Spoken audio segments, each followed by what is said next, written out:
magpapahuli na lang kaya ba etong si Pacquiao or a-attend, sisipot, magpapakita ngayong araw sa committee hearing ni Senator Risa Hontiveros?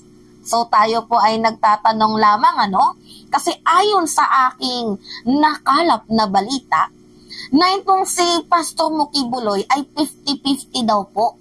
May possible chances na umattend at may possible chances na hindi umattend kasi pwede niyang sundin itong payo ni former President Duterte na magpa-aresto na lamang or sisipot siya dito sa committee hearing ni Senator Risa Hontiveros na meron pong sandamakmak na tanong na itatanong sa kanya na aligasyon na kanyang sasagutin.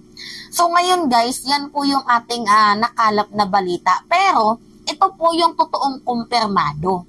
Na yung mga umattend po doon sa prayer rally sa sa Liwasang Bonifacio, kumpirmado po na hindi sila binayaran.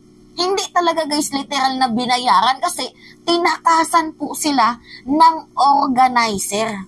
Yung mga nag-prayer rally kahapon doon na hindi kami bayad, suportado kami kay Kibuloy. Diba? Ang iba galing pala sa Payatas, pinangakuan ng 1,000. Kaso ang binigay 50, kulang pa pamasahe, pabalik. Ito yung confirmed guys, panoodin nyo Tangina talaga ni Ninyo Barsaga no? Matindi ka ninyo. So panoodin natin to. Binayaran daw kayo! Hindi kami bayad! Sinuhulan ba kayo? Hindi! Hindi kami bayad! Hindi kami bayad!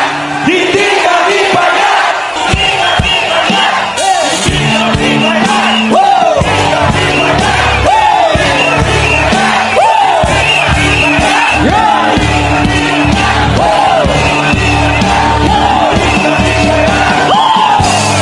Tama, hindi kayo bayad. Kasi hindi nyo binayaran yung mga tao na hinakot nyo. King-ina nyo! Few moments later. Nang araw po, ano pong pinaglalaban nyo po kuya sa rally po ngayon? Wala. Wala po kayong ipinaglalaban. Bakit po kayo sumali sa rally pong ito? Para sa pera lang. Pera, magkano po ba ang pangako sa inyo? 1,000. 1,000 kapalit ng pag-rally na suporta kay Pastor Apollo Kibuloy. 50 pesos? Pero hindi natupad yung 1,000. Hindi. Taga saan po ba kayo? Payatas. Payatas pa. Kulang pa po yung 50 peso pamasahe mula Payatas. Salamat po kuya. Di ba? Putang ina ninyo, ha? Dahil mga tanga kayo at mga bobo, ito ang para sa inyo.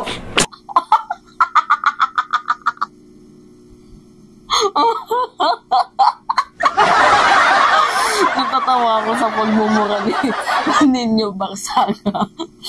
Hindi kami bayad! Hindi kami bayad! Binayaran ba kayo? Hindi kami bayad! Putang na, hindi talaga kayo bayad kasi tinakasan ninyo. Kaya nga guys, ako ay nagtataka kahapon. 'Di ba nung kinontent ko, sabi ko, nagwelga itong mga di umano'y supporters ko ni Pacquiao. Kasi nga daw humihingi sila ng hustisya.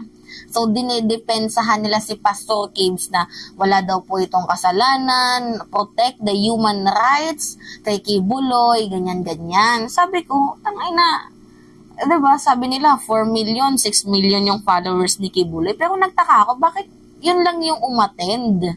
And, diba, sa Davao yung, yung lugar ni Kibbs, tapos bakit dyan ginanap sa Liwasang Bonifacio? Well, para din sa exposure ng mainstream media, pwede, possible reason.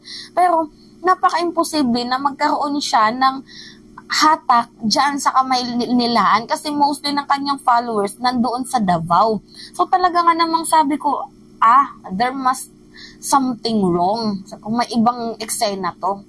Ngayon, in-expose ni Ninyo Barsaga na hindi talaga sila bayad kasi hindi silang pinayaran. Diba? From 1,000 na pangako, naging 50 para magbigay ng suporta kay Kibuloy. Para sabihan na walang kasalanan si Kibuloy. Siya yung kaisa-isang kingdom of Jesus Christ. Diba? Tinuruan kaming maging matapang. Shit. Ina mo ka. So, ayun guys. Ano na? A-attend ba? Itong si Pacquiao? Or susundin niya na lang kaya itong di umano'y advice ni former President Duterte? Ito kasi yung advice ni Digong, guys. Tarantado din kasi ito si Digong kung mag-advise eh. Pakinggan nyo ha. Pinayuhan ni dating Pangulong Rodrigo Duterte si Apollo Kibuloy na magpaaresto kung ayaw nitong dumalo sa pagdinig ng Kongreso. Ayon pa sa dating Pangulo, isang free country ang Pilipinas, kaya't bibigyan niya ng kalayaan na magdesisyon si Kibuloy. Si Kibuloy ay isang kilalang taga-suporta at malapit sa pamilya Duterte. Yan, narinig nyo naman no guys, na pag hindi ka umattend, magpa-aresto ka na lang. So, kaya nga narinig ko sa balita na 50-50 daw po kasi nangangatog si Kibuloy lalo pat may nakabinbin siyang child abuse at trafficking abuses na ipapasa na ng Department of Justice na si Secretary Boying Remulla. So ngayon, nangangatog na si Kibuloy. Hindi niya alam kung magpapakita ba siya or susundin na lang yung payo ni former President Duterte. Kasi yung ginawa niyang hindi pag-attend sa unang hearing at sa pangalawang hearing, admission of guilt na yon, na hindi siya magpapakita. So meaning to say, parang sinasabi niya na totoo itong mga di umano'y akusasyon sa kanya. Kasi imagine guys, kung totoo wala ka naman talagang kasalanan, why you are afraid? 'Di ba? Kung hindi mo naman ginawa yun, patunayan mo yung sarili mo. 'Di ba? Hindi yung uabot sa punto na magpapawelga ka tapos mga bayad lang din naman pala, hindi niya pa binayaran ng maayos, mga tarantado. So ngayon guys, ang akin lang dito, kung gusto pang magtagal ni Kibs, hindi naman tayo sa nagbabanta na kriminal siya. But of course, syempre, sinasaalang-alang din natin ang mga feelings at ng karapatang pantao din ng mga biktima, di umano ni Pastor Kibuloy. So, just to be fair and balanced, dapat umattend itong si Pastor Kibuloy kasi dalawa yung daan nito eh. Admission of guilt or di kaya, totoo yung sinasabi ng mga di umano'y biktima. Kasi hanggat hindi pa natin guys naririnig ang side ni Kibuloy, abay, syempre, yung simpatsya natin dito sa mga biktima. Pero ito na nga guys, paano kung hindi siya nagpapakita? So meaning to say, yung mga di umano'y akusasyon ng mga biktima, allegedly, ay baka may katotohanan kasi hindi nga siya nagpapakita. So admission of guilt po ang pinapakita ni Pastor Kibuloy, which is hindi po maganda. Kingdom of Jesus Christ leader ka, appointed son of God ka, tapos yung kaso mo, natatakot ka na harapin. Kasi, God works in a mysterious ways. Kung totoong wala kang kasalanan, tutulungan ka. 'Di ba? Hindi ikukonsinti ang kamalian mo, kagaya ni Digong. Kaya nga sabi ko God works in a mysterious ways. Kasi hindi kinonsinti ni Digong itong kamalian mo.